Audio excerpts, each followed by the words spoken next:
Good morning, everybody. I'm going to go through a little bit of a workshop tour, a studio tour. Quite complex in a way because this space behind me acts as well as a studio. It also acts as a mini foundry. Little word of warning, I'm not one of those people that tidies everything up particularly well before I shoot, because that's not real. What you see is what you get with me. So it's very much a working studio. It's going to have a bit of mess around, some tools maybe lying around. So here we go.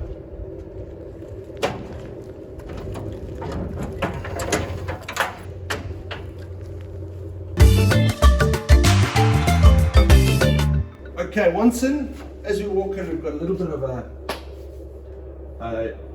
call it a gallery. This was a sign that was outside my gallery, which I had in Stellenbosch in the Western Cape. So we've just relocated it back up here.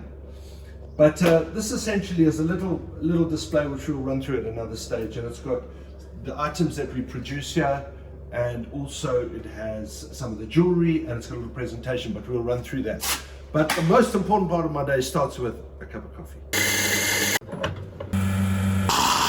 As I mentioned as we walked in earlier on, this isn't just a sculpture studio, it's also a miniature foundry. So I'm going to explain, I'll tell you what, let's start at the beginning and we'll run through basically the sequence of events that happens on a workflow point of view with regards to the tools that we use. So follow on. So here we have the wonderful Munya and the vertically challenged Carmen, who stands in a box every day.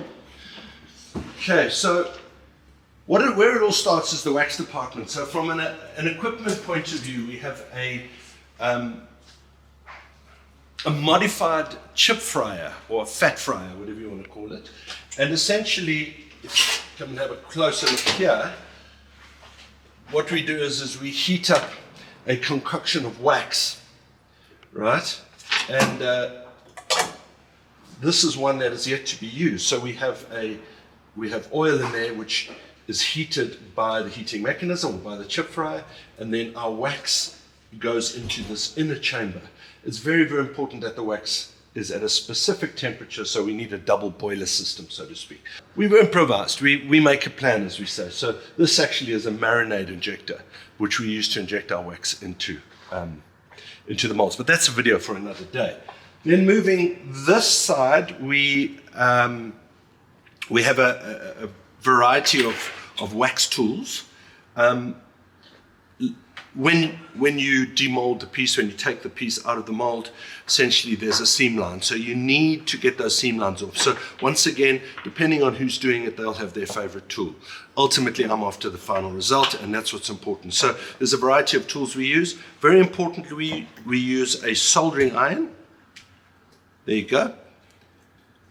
We use a soldering iron, and that's to fill little gaps, it's to open, fill holes, it's to close pieces, it's to join pieces, etc., etc. So from a tool point of view, it's quite simple. It's some fettling tools and heat. Soldering iron, even a good old candle works brilliantly.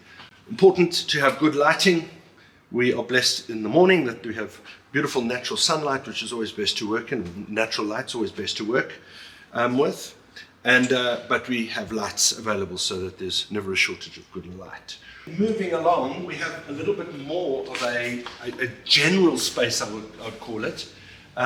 Once again, my philosophy is that if you want some tools, you mustn't battle to find it, because there's nothing that frustrates somebody that's a craftsman, a tradesman, a worker, whatever. When they need a tool, they need something to work with to effectively execute their jobs, and they can't find it. So we have a policy where we have all the tools that we need up on a board, and at the end of the day, each tool has its rightful home, and so that if in the evening there's a gap, before we go home, we find the place and there it goes. Once again, we don't need a huge amount of tools, but if we need something, we've got it. Bottom line, we've got it. All right, the heights of the tables, once again, I'm 6'4", relatively tall individual, I guess. So the heights of the table, we've custom made them. Obviously, if we go back to Carmen standing on the box over there she is. She's a little shorter than us, so she has come up with an improvised solution. All right, so this is a grinder with a wire wheel on it and a grinding section to it that we use to sharpen drill bits and sharpen tools, etc., etc. This is used for the more aggressive polishing of the miniature bronzes. We've got tools that I will never need. I have a 1.5 inch spanner. I don't think I'll have a bolt 1.5 inches or a nut 1.5 inches. But once again, if we need it, we need it. So there we have our power tools, the limited number that we actually need. Once again, if you need something, it's there. If you need a grinding disc, it's there. If you need a flapper disc, it's there. Drill press, once again, we need to drill things from time to time. We need to drill bases. This also takes a wire wheel, which we use to, once again, polish slightly more aggressively. Right, this is, it's 2 stations. We're allowing for a little bit of expansion in our business, but this is a fettling station. It's got a Fordham Dremel on it. I have 2 of these, 1, 2. There they go. Once again, we've done it in such a way that it enables the operator to be comfortable. We have a magnifying glass because attention to detail is vitally important. We don't want our product to be compromised because we couldn't see the thing properly while we were working it. So should the operator require good light, which is always the case, and a bit of a magnification, we have this. We have our safety equipment, obviously, that they know when to use it and when not to use it. But there is eye protection, there's obviously masks and things like that, which we take care of. Once again, if you need something, it's got to be within reach, no frustration. So that is the fettling station. Right, we have a system of boxes, and it all works in with our ordering system, but we make use of these boxes, which we quickly made up, and that separates each individual order. Okay, so that's that. Right, coming here is the ceramic section. Now, the ceramic section, once again, this is a discussion for another day, not necessarily about the tools. So essentially what we do is we place all the little pieces that we're casting into flasks, and that requires the mixing of ceramic. So how we do that, we have the ceramic powder stored beneath the table, and then we make use of good old stolen from my wife whiskers and then extended in the workshop.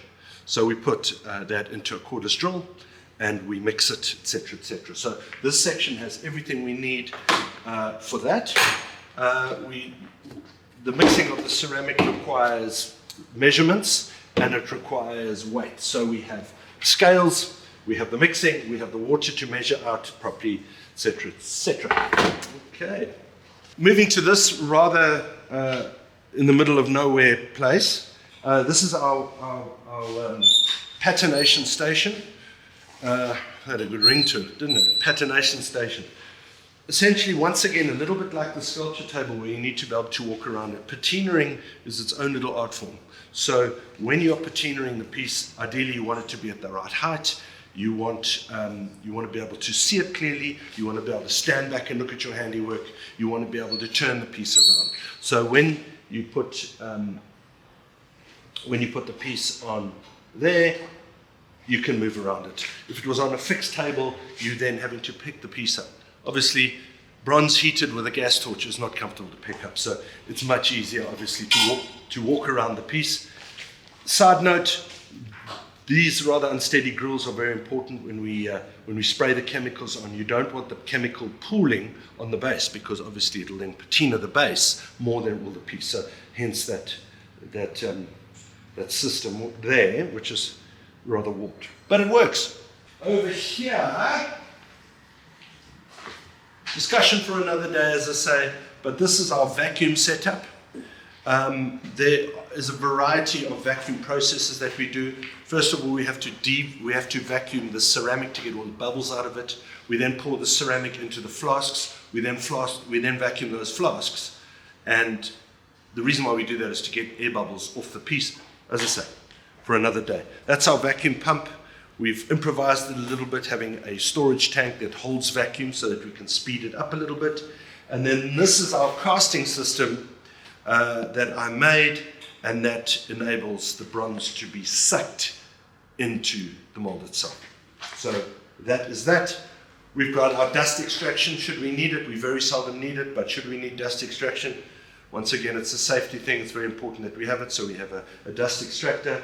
We have my trusty saw. Once again, we're not woodworkers, but if we need to make a box or we need to make a little base, we've got that. So we've got a little saw. It's all that we need, and we have a sander here. We do need the sander from time to time to sand little odds and ends, and so we've got the sander there. Moving to this section, we've got a welder, which is both a MMA and a Tig Welder. We do a lot of bronze welding. Obviously, there are little impurities, little imperfections that need to be welded up. On my bigger projects, we need to TIG weld bronze, and so we use a welder. This one has worked really well for me, and yeah, it's a TIG welder and it's a stick welder. So for the faster, easier jobs, we stick weld for TIG welding, which is obviously a lot more detailed. When we're doing our bronze work and we're doing very fine welding, we make use of that. Once again, a variety of bronze rods. We have bronze rods, silicon bronze rods. We have normal welding rods. We have aluminium and stainless steel rods, and a crystal argon gas bottle. I do my welding at this place. This is our welding station, as I said, and we've made some tools that make the job a little easier. TIG welding requires a steady hand. Because I drink too much coffee, my hand's probably not as steady as it should be. So we make little things like this that help us, and essentially what that does is it enables me to hold the TIG torch and be very steady. A lot of things that we weld are very fine and require a split second of welding. So it's very important with a very sharp tungsten bit to just be able to do that, and that requires a steady hand. So we have a variety of little contraptions that we make use of. This is I know you can buy them commercially, but I made a little tool, and that's to hold two parts together that you need to weld. And this tool is a very useful tool. You can come have a quick look here. Once another improvised thing. If I want to hold that and I'm by myself, how do I hold it up? So this very simple tool there enables that to happen. Okay, so little things like that. Moving across, we've got spare gas. We have a little oxyacetylene. Bottles here, and that is for things like silver soldering, very, very fine, much finer work. I'm using a torch that has a very, very fine nozzle, and that enables us, as I said, to do finer work. Compressed air, important. Most workshops need compressed air in some way, shape or form. We need it particularly for the sandblasting cabinet, which we'll get to in a second. Some extra tools, some clamps, once again, a bit messy at the moment, but everything's got its place. We have a bench grinder. Don't use this too much at the moment, but we put flapper discs on this bench grinder, and that we need to polish something, we need to burnish something to a high polished finish, we make use of this bench grinder. Once again, purpose made stand for it. And then we have a little sandblasting cabinet, which is here. So what we use the sandblasting cabinet for is obviously cleaning parts. When we take the cast pieces out of the flasks, what happens is it's got a lot of ceramic all over it. So we make use of the sandblasting cabinet to blast all those impurities. There's a bit of burn slag on the pieces themselves, and that gets rid of all of that. And then from there, it goes to further fettling and polishing, etc., etc. What we've got here is a homemade steam cabinet. And no, it's not for steaming vegetables, it's for steaming our flasks. Once again, that's a procedure we'll go through in another video. But essentially, it's a box that has an element in it. The element is submerged in water that is contained within a vessel to allow steam to build up. This then becomes rather hot. Let's call it 90 to 100 degrees, and that melts the wax out of our flasks. So we have a system. If you look inside, we have a system that enables the wax to melt out, and then it flows into these, what was once a delicious tub of ice cream, but repurposed ice cream, and that wax is then collected. We melt that wax down and we use it for another purpose. Okay, so that's that. The next heating item which we can discuss is our kiln.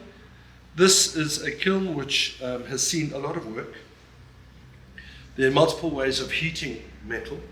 I'm more familiar with gas, to be quite honest, but electricity is a little cleaner. Setting your temperatures is that much easier. You can set an exact temperature and get to that. When you're using diesel burners or gas burners, you're requiring a constant check of temperature, which is easy, it's not a problem. We are in the process of building a bigger kiln so that we can, instead of casting or heating that amount of bronze, we can now heat that amount of bronze. Obviously that doesn't fit in this one, so we are building an additional furnace. And the last item of heating is our kiln. Once again, I have a larger kiln which is in storage, which we will bring up from Cape Town, but this kiln is used, like most other kilns, to heat things up. Essentially what we use this is, it's an 11-hour burnout cycle that we use in order to burn the wax out of the flask and to set the ceramic ready for casting. And that's that. And then this rather portable looking table, we have a molding section as well. We don't mold all the time, so this is a table which we can fold up. We have just finished a rather major mold, and are about to start another small mold. So this table is used, it can be placed pretty much anywhere around the workshop, and that is used for what essentially is quite a messy job. Okay, so that is the molding table. Okay, folks, well, thanks for joining me in my special little place on earth, which is my studio stroke little foundry, my place of happiness and where we make it happen. So once again, thanks so much for joining us, and till the next time.